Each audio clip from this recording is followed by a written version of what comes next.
Hello friend, नमस्कार।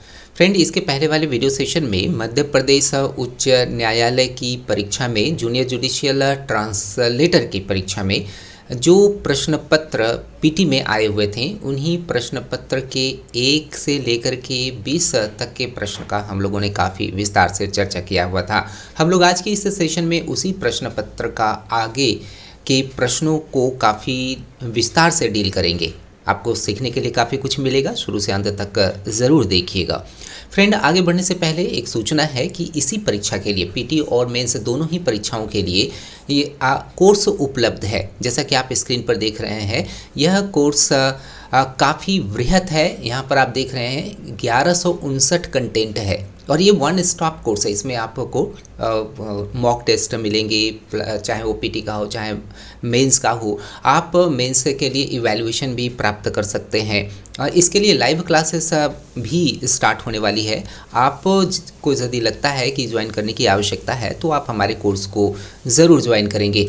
और यदि आप हमारे कोर्स में के साथ नहीं जुड़ना चाहते हैं तब ई बुक्स उपलब्ध है। पीटी और मेंस दोनों ही परीक्षाओं के लिए काफ़ी कॉम्पैक्ट है। आपको वे सारे के सारे सब्जेक्ट्स और सेक्शंस कवर किए जाएंगे जो इस परीक्षा के लिए काफ़ी महत्वपूर्ण होने वाले हैं। इसमें legal terms, magazine quotations, proverbs, Hindi के स्टडी नोट्स, अंग्रेजी के स्टडी नोट्स, एमपी से संबंधित जो जीके हैं, मोस्ट इम्पॉर्टेंट जो जीके को क्वेश्चंस हो सकते हैं, सारे तरह के क्वेश्चंस का वहाँ पर आपको संग्रह काफ़ी अच्छे प्राप्त होने वाले हैं।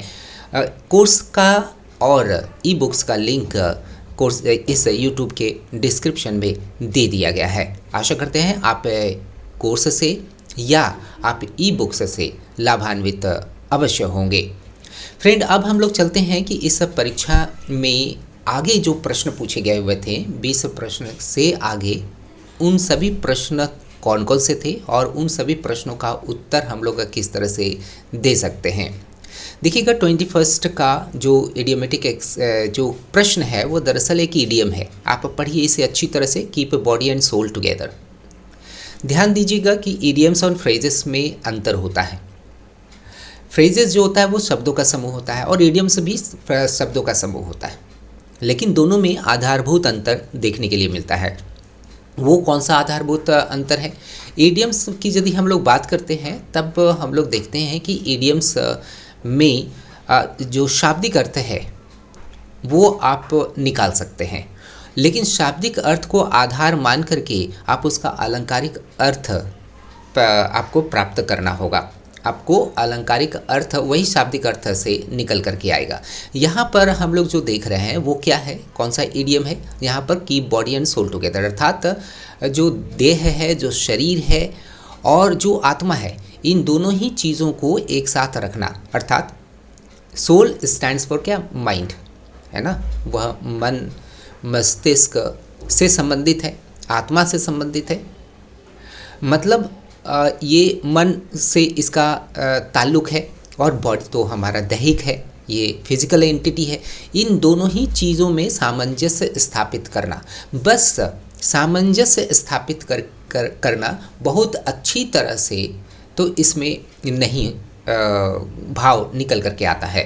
यहाँ पर हम लोग क्या इसका अलंकारिक अर्थ निकालेंगे कि जिंदा रहना, है ना? बस जिंदा रहना। अब ठेले वाले हो गए, खोमचा वाले हो गए, रिक्शा वाले हो गए, वे रोज़ कमाते हैं, रोज़ खाते हैं, अर्थात लूट लाते हैं, कूट खाते हैं। अब क्या है कि इसी अर्थ में इसका हम लोग ऑप्शन पर ध्यान देंगे। पहला ऑप्शन क्या है हमारा? मेंटेन हिज हेल्थ है, तो यहाँ सिर्फ हेल्थ की बात नहीं है। हेल्थ क्या है? फिजिकल है। ओके, माइंड की इसमें कोई बात नहीं हो रही, इसलिए पहला ऑप्शन नहीं होगा। ऑप्शन 2 में देखिएगा, कंटिन्यू विथ हिज वर्क का यहाँ पर भाव नहीं देता है। सीधा सीधी हम लोग आंसर नंबर 3 में ही जाएंगे। क्या कह रहा है? To have just enough to sustain. Sustain मतलब झेलना, वो भी कहा जाए तो सक्सेसफुली झेलना, है ना? जिंदा रहना, मेंटेन करना खुद को, जिंदा रखना खुद को। हम लोग जब किसी का हालचाल पूछते हैं तब अगले की तरफ से यह भी जवाब आता है कि बस चल रहा है, तो चल रहा है, तो इसका अर्थ हम लोग यही देंगे कि वह बोल रहा है कि he is just keeping body and soul together. समझ में आया? तो इस तरह से आप इडियोमेटिक एक्सप्रेशन को स्मरण रखते हैं, याद रखते हैं, तब वो कभी भूले जाने वाली वो चीज़ है ही नहीं। देखिएगा दूसरा अर्थात नेक्स्ट 20 सेकंड का देखिएगा, take the bull by the horns. यह भी एक इडियोमेटिक एक्सप्रेशन है, ईडियम है। यहाँ पर देख रहे हैं सांड है, बुल मतलब सांड और हॉर्न्स मतलब सींग। यहाँ पर अगर शाब्दिक अर्थ निकालते हैं तो क्या निकल करके आता है कि सांड को उसके सींग से पकड़ना। अब देखिए सांड किस तरह का सिंबल है? सांड सिंबल है स्ट्रेंथ का, पावर का, शक्तिशाली एंटिटी का। आप कोई शक्तिशाली चीज़ को कंट्रोल करने की कोशिश करते हैं, इसका मतलब यह हो गया कि आप बहुत ब्रेव है, आप काफ़ी बहादुर है ना। तो कोई भी सिचुएशन को, कठिन परिस्थिति, ये बुल क्या है? कठिन परिस्थिति का यहाँ पर द्योतक है। कठिन परिस्थिति पर आप कंट्रोल करना चाहते हैं, आप कठिन परिस्थिति को अच्छी तरह से झेलना चाहते हैं, तब इस इडियोमेटिक एक्सप्रेशन का प्रयोग किया जाता है। हम लोग यहाँ आंसर तो देख ही रहे हैं, सीधा सीधी आंसर में ही पहुँच करके उसको डिस्कस करेंगे। यहाँ पर क्या कह रहा है? ग्रैपल द सिचुएशन करेजसली, है ना। करेजसली अर्थात बहादुरी से सिचुएशन को ग्रैपल करना, सिचुएशन को कंट्रोल करना, सिचुएशन को झेलना, तो बहादुरी पूर्वक। ठीक है। 23rd यदि हम लोग देखते हैं तो वो क्या है? Death lays his icy hand on kings. इसका देखिएगा कि आप यहाँ पर भी अलंकार का प्रयोग हुआ है, फिगर ऑफ स्पीच है, पूरा का पूरा वाक्य एक साहित्यिक भाव देता है।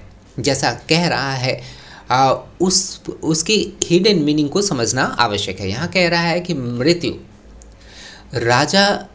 अपनी ठंडे बर्फीले हाथ, है ना, बर्फ जैसे हाथ को राजा पर रखता है। अब ऐसा लग रहा है कि डेथ एक कोई मनुष्य है ना, उसके हाथ हैं और वो हाथ राजा पर रख रहा है। अर्थात कोई भी व्यक्ति यदि मृत हो जाता है, मर जाता है, तब उसका शरीर ठंडा हो जाता है, ठंडा पड़ जाता है। यहाँ पर मृत्यु को कहा गया है कि वो अपना हाथ राजा पर रखता है। अर्थात जो राजा रहते हैं वो मृत्यु का वरण करते हैं। समझ में आया? यहाँ पर कह रहा है कि इस सेंटेंस में, इस एक्सप्रेशन में, इस अभिव्यक्ति में किस तरह का जो फिगर ऑफ स्पीच या लिटरेरी टर्म या रेटरिक टर्म इस्तेमाल हुआ है। यहाँ डेथ की यदि बात करते हैं तब डेथ का तो पर्सोनिफिकेशन हुआ है कि डेथ के हाथ है और वो हाथ राजाओं पर रख रहे हैं, है ना।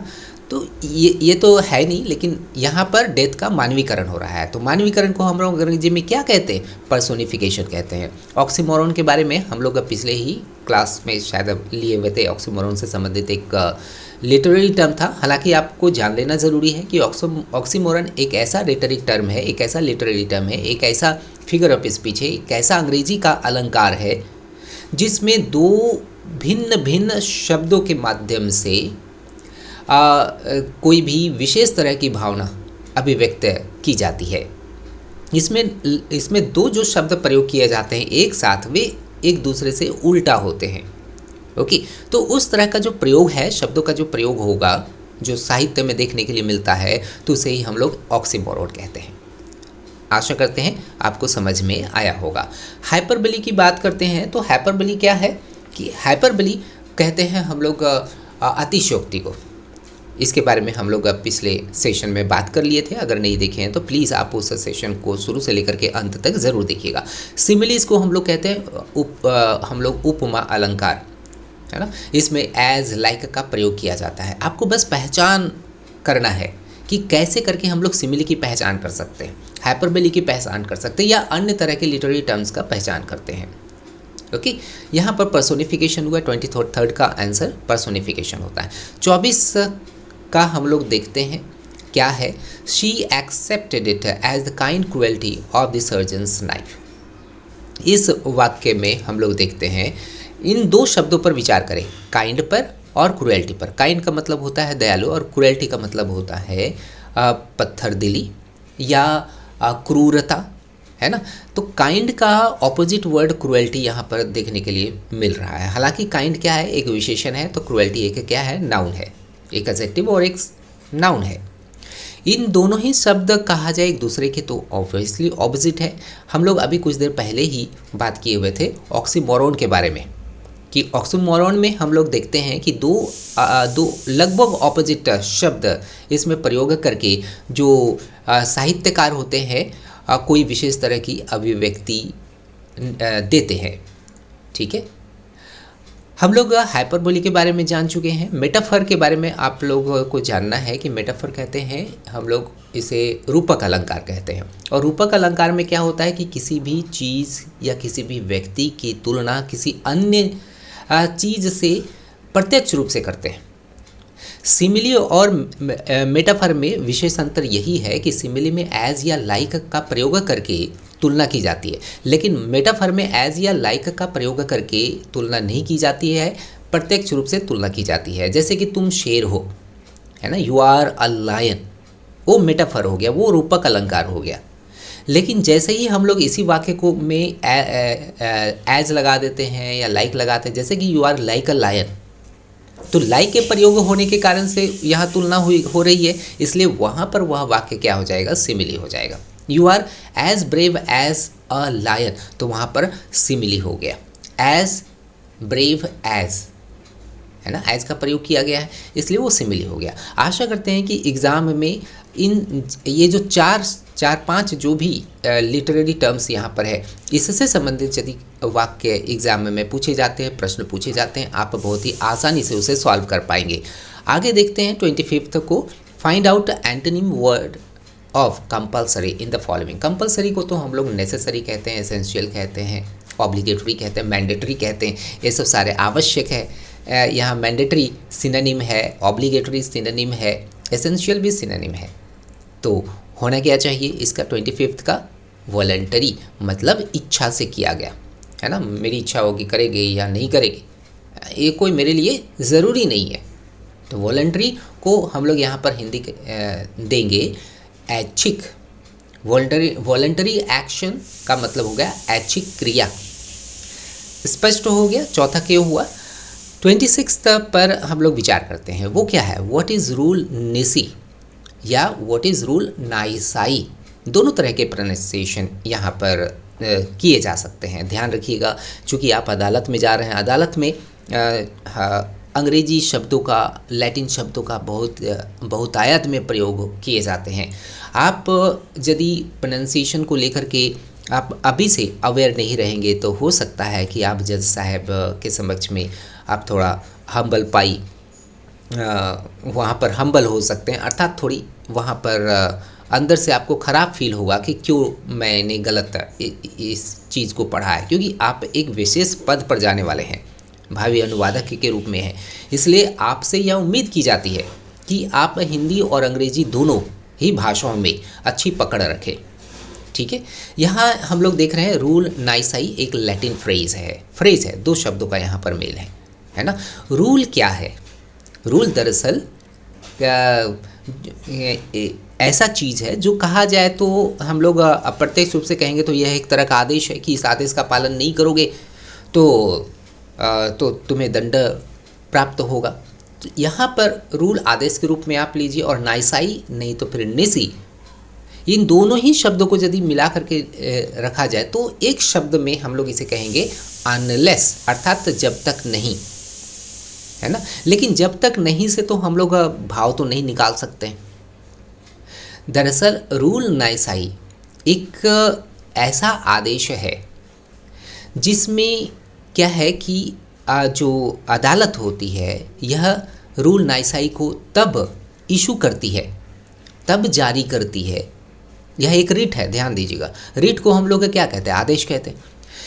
अदालत रूल नाइसाई इशू करती है या जारी करती है तब जब अदालत के पास कोई केस आता है, कोई मुद्दा आता है, और वह इस पर विचार करती है कि उस केस को लिया जाए या नहीं लिया जाए, है ना। यदि उनके पास आवेदन आता है तब वह विपक्ष को एक नोटिस जारी करती है, यह जानने के लिए कि विपक्ष इस आवेदन पर क्या राय रखता है, और इसके बाद क्या करती है कि दोनों ही पक्षों की बातों को सुन करके वह एक विशेष निर्णय में पहुंचता है, और वो जो निर्णय होता है वही एब्सोल्यूट होता है, वही डिक्री होता है।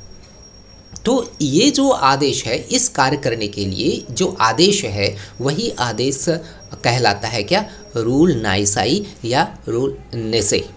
और ऑब्वियसली पहला है, तो यहाँ हम लोग चूँकि क्वेश्चन पेपर ही डायरेक्ट देख रहे हैं, यहाँ आंसर तो पहले से दिया गया है, और यही यहाँ पर कह रहा है, an order upon condition that is to become absolute when cause is shown to the contrary.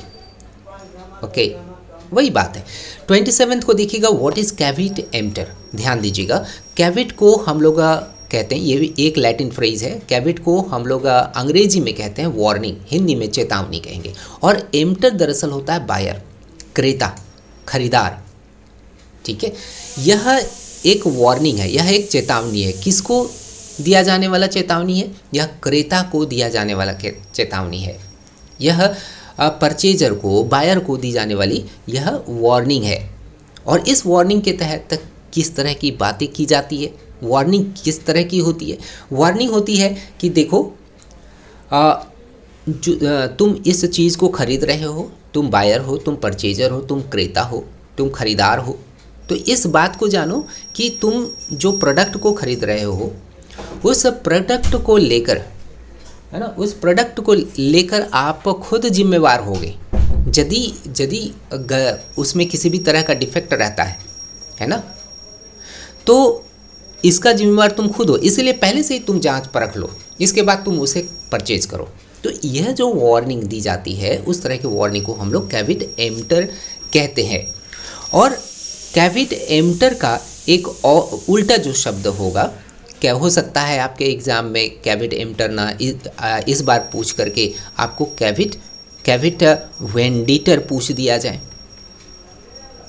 ठीक है, वेंडिटर, वेंडर इसी से निकल करके आया हुआ है। वेंडर मतलब बेचने वाला, ओके, फेरी वाला, बेचने वाला, सीधा सीधी।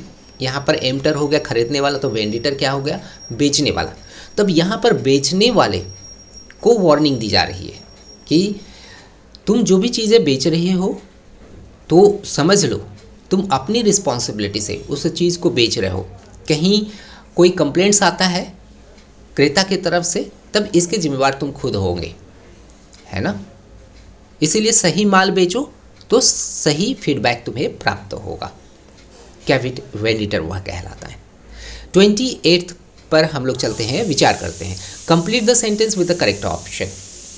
माई mother still walks very dash. इसके लिए हम लोग ऑप्शन फास्ट देख रहे हैं, फास्टली देख रहे हैं, क्विक देख रहे हैं, नाइस देख रहे हैं।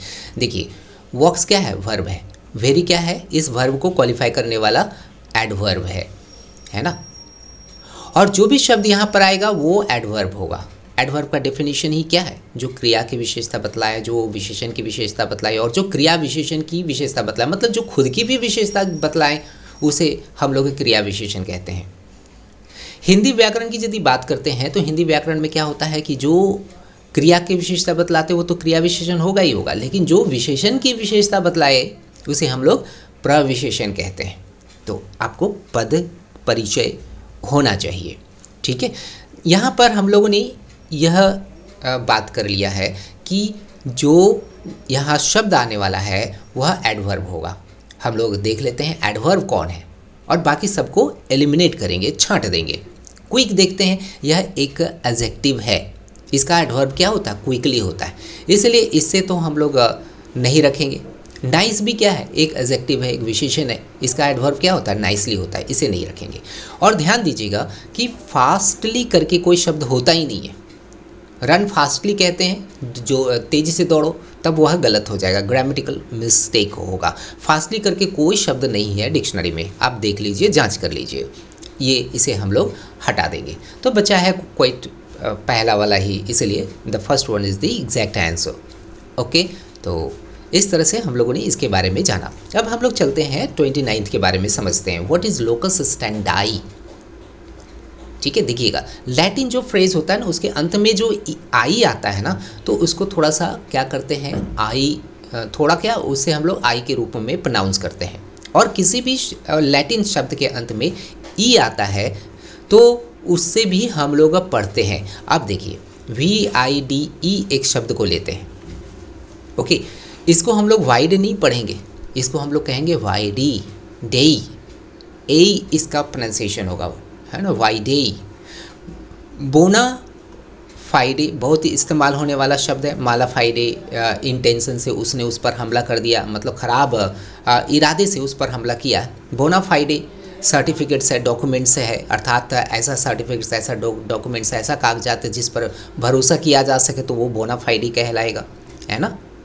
बोना फाइड करके भी एक प्रोनाउंसिएशन है, लेकिन वो अमेरिकन प्रोनाउंसिएशन है, लेकिन जो लैटिन प्रोनाउंसिएशन जो होना चाहिए वो दरअसल बोना फाइडे होना चाहिए, ओके, वाइडी होना चाहिए। तो आशा करते हैं आप इस बात को जानेंगे समझेंगे। तो यहाँ पर हम लोग लोकस स्टैंडी के बदले में लोकस स्टैंडाई पढ़ते हैं तो अच्छा रहेगा, ठीक है। लोकस स्टैंडाई होता क्या, बहुत प्रयोग इसका किया जाता है। लोकस स्टैंडाई, लोकस का मतलब होता है लोक, इसी शब्द से निकल करके आया है लोकल, ओके, कोई जगह, स्थान। और स्टैंडाई मतलब स्टैंडिंग, ओपिनियन, विचार, कि आपका विचार क्या है। अगर शाब्दिक अर्थ इसका निकाला जाए तो, ठीक है, दरअसल आप किस तरह की बात, किस तरह की दलील देते हैं जिसके आधार पर आपकी बात को सुना जाए, है ना। मान लिया जाए कि आप कोई एक मुद्दा अदालत में लाना चाहते हैं, एक केस, एक फाइल करना चाहते हैं, रजिस्टर करना चाहते हैं, उसका तो कुछ तो आधार होगा ना। आपको तो ये विचारण न्यायालय के समक्ष में यह स्पष्ट करना पड़ेगा कि किस आधार पर आपकी बात को सुना जाए, है ना। आप अपने राइट का तो इस्तेमाल कर रहे हैं कि आप सुने जाने का अधिकार आप रख रहे हैं, लेकिन आपको इसके पीछे जो मंशा है, आवेदन देने की जो मंशा है, आप अपने केस को फाइल करने की जो मंशा रख रहे हैं, वो कितना सुनने के लायक है ना। खैर, यहाँ पर लोकस स्टैंडाई का मतलब सिर्फ और सिर्फ होता है सुने जाने का अधिकार, है ना। और अदालत में ही हम लोग खुद के मामले की सुनवाई कर सकते हैं कि फलाना व्यक्ति ने मुझ पर अत्याचार किया है, तो अदालत है मेरे समक्ष में, मैं अदालत जाऊंगा, ओके, और मैं लोकस स्टैंडाई वहाँ पर रखूँगा, अपना बात रखूँगा, अपना ओपिनियन रखूँगा, ठीक है। आगे देखिएगा, ये भी क्या है, एक लैटिन फ्रेज है, रेस नूलियस, एक लैटिन फ्रेज है। रेस नूलियस का मतलब ही होता है नल, ये नल से आया हुआ है, NULL, नल का मतलब क्या होता है, बेकार, समझिए इस तरह से, तो कभी आप नहीं भूलिएगा नल। और रेस का जो प्रयोग किया जाता है वो दरअसल नियम, विधि के सेंस में बहुत सारे शब्दों के साथ रेस का प्रयोग किया जाता है। रेस नूलियस कहते हैं ऐसी संपत्ति जिस पर कोई अभी तक क्लेम किया ही नहीं है, अनक्लेम्ड प्रॉपर्टी, अनक्लेम्ड असेट को हम लोग रेस नूलियस कहते हैं, है ना, जिसे हम लोग कहते हैं स्वामीहीन संपत्ति। इसमें होता क्या है कि मान लीजिए कि कोई भी ज़मीन 50 साल 60 साल तक यूं ही पड़ा हुआ है, वहाँ पर लोग खेलते हैं, कूदते हैं, बहुत सारे कार्य करते हैं, लेकिन कोई भी व्यक्ति उस ज़मीन पर क्लेम करने के लिए नहीं आया। अचानक कोई भी व्यक्ति उस ज़मीन पर क्लेम करता है और चारों तरफ से बाउंड्री वॉल दे देता है, तब अदालत क्या है कि उस बात को सुनेगी कि हाँ इसने बाउंड्री कर लिया लेकिन किसी ने बोला नहीं है, तब फिर वो संपत्ति अगले की ही हो जाती है। इसलिए कोई भी ज़मीन को खरीदा जाता है या कोई भी संपत्ति पर क्लेम किया जाता है, तब यह देखा जाता है कि उस संपत्ति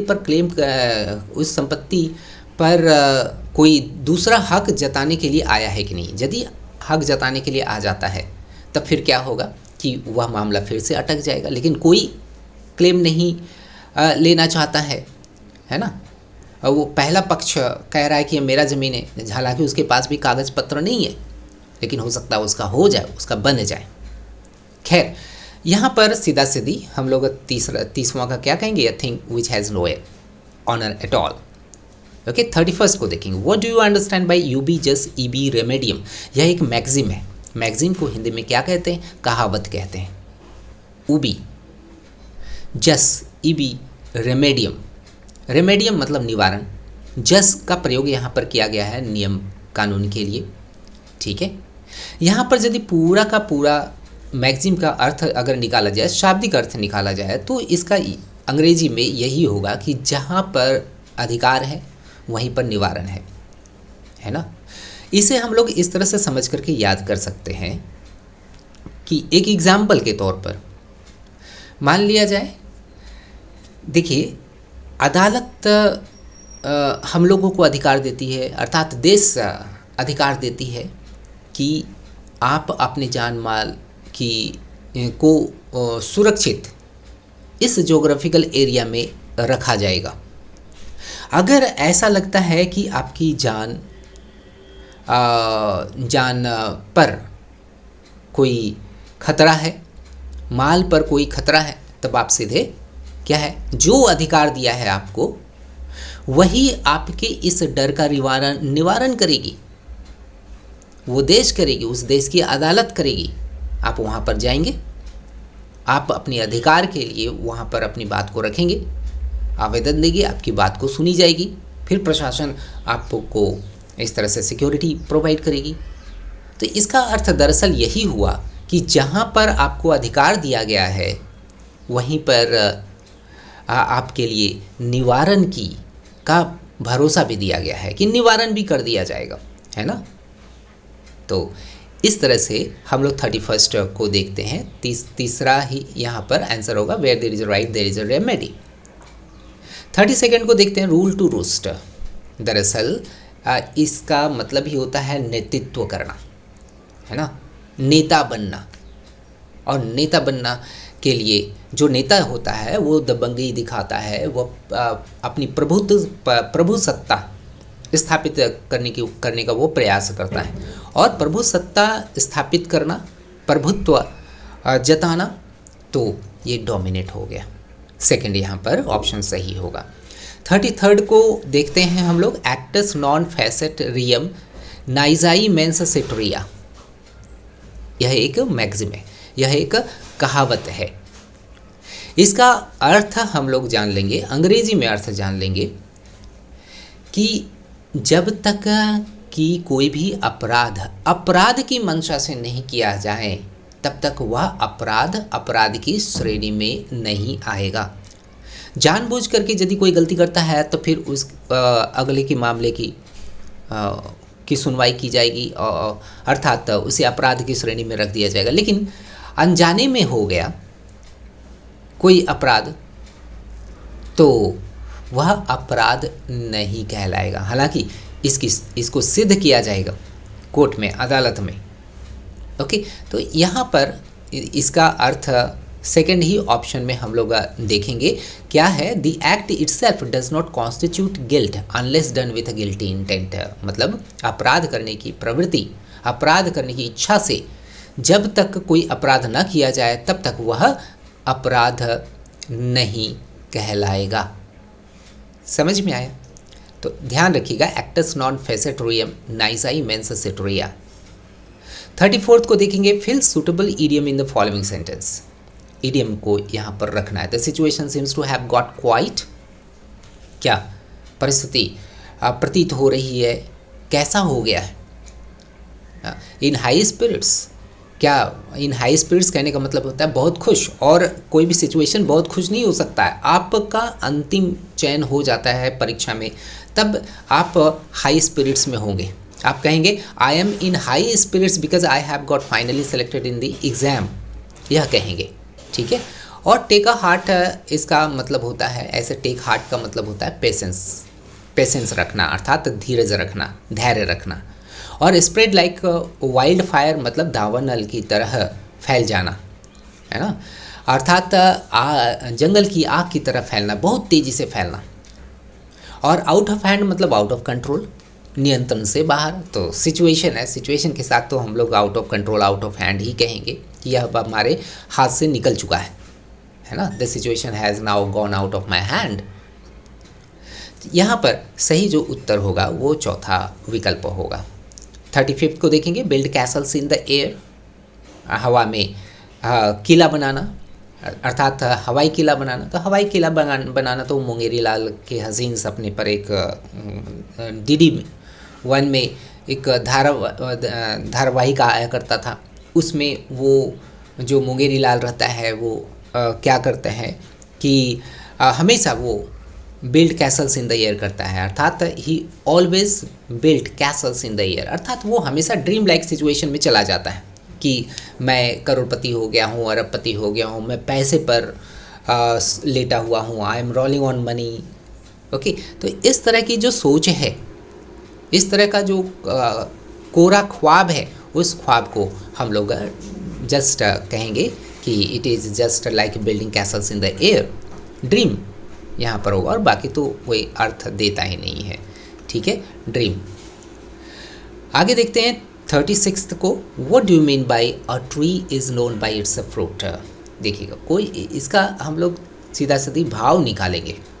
यहाँ पर सबसे पहले शाब्दिक अर्थ क्या निकल रहा है कि किसी भी पेड़ की पहचान उसके फल से लगाया जाता है, कि जो फल है वह अगर खट्टा है तब वो पेड़ को अलग से चिन्हित किया जाएगा, मीठा है तो अलग से, कड़वा है तो अलग से, तीता है तो अलग से, है ना। तो यहाँ पर हम लोग इसी शाब्दिक अर्थ को ध्यान में रखते हुए हम लोग उसका फिगरेटिव मीनिंग निकालेंगे। दूसरा यहाँ पर आंसर देख रहे हैं, दूसरा ही हम लोग पढ़ लेते हैं। People are known by their character, कि देखिए लोग जिस तरह का कैरेक्टर रखते हैं उसी तरह से लोग उसके बारे में अपनी मंशा, अपना विचार रखते हैं। इसके बाद फिर यहाँ पर क्या है कि किसने कहा, इसको लेकर के थोड़ा सा आपको लर्न करना पड़ेगा। Darkness can not drive out darkness, ये मार्टिन लूथर किंग ने कहा। One of the greatest diseases is to be nobody to anybody, who said this, Mother Teresa, है ना। 39वां देख लेते हैं, इसको बिना रटे हुए बड़ा मुश्किल है। 39 को देखते हैं, पैसिव वॉइस में सेंटेंस में किस तरह का वर्ब का प्रयोग किया जाता है, पास्ट पार्टिसिपल का प्रयोग किया जाता है, वर्ब का थर्ड फॉर्म। बी, इसके बाद वर्ब का थर्ड फॉर्म जरूर आएगा। यहाँ बी का मतलब हो जाता है इज, एम, आर, वॉज, वर, नहीं तो बी, नहीं तो बीन, नहीं तो बीइंग। उसके बाद वर्ब का थर्ड फॉर्म तो जरूर होगा। 40th को देखेंगे, क्या है, the legal maxim audi alteram partem. देखिए ऑडी का मतलब क्या होता है, यह दरअसल सुनना से संबंधित है। इसी से निकल कर के आया है, हुआ है ऑडिटरी, इसी से निकल कर के आया ऑडिटोरियम, इसी से निकल कर के आया आपका ऑडियो, है ना। ऑल्टरम का मतलब होता है दूसरा, ऑल्टर दूसरा, और पार्टिम मतलब पार्टी हो गया, दूसरी पार्टी, दूसरे पक्ष की बात को सुना जाए। अब देखिए कोर्ट एक पक्ष की बात को सुना और उसी के ही आधार पर तो निर्णय तो दे नहीं सकती, अपना डिक्री तो नहीं दे सकती है। वह विपक्ष की बातों को भी तो सुनना चाहेगी कि विपक्ष का क्या विचार है। दोनों के ही विचारों को ध्यान में रखते हुए अंतिम फैसला सुनाती है, इसलिए दूसरी की भी बातों को सुना जाए। इस जो है मैक्सिम का, चूँकि ये पूरा वाक्य है लैटिन में, इस मैक्सिम का अर्थ यही हो गया कि हियर द अदर साइड, दूसरे पक्ष की भी सुनो, इसके बाद फैसला सुनाओ। ओके, आशा करते हैं कि आप 21 से लेकर के 40 तक एक एक वाक्य, एक एक प्रश्न को लेकर के पूरी तरह से स्पष्ट हो गए होंगे। हम लोग मिलते हैं अगले सेशन में, जहाँ पर हम लोग अन्य तरह के प्रश्न लेंगे। हम लोग मेंस के बारे में भी चर्चा करेंगे, मेंस में किस तरह के ट्रांसलेशन पूछे जाते हैं और लीगल ट्रांसलेशन कैसे किया जाता है। मैं काफ़ी सरल तरीके से बताने का पूरा प्रयास करूँगा। आप हमसे अवश्य जुड़ेंगे, या तो कोर्स के थ्रू से या तो ई बुक्स ले करके आप ज़रूर जुड़ेंगे। मिलते हैं अगले सेशन में। Wish you all the best. Thank you very much.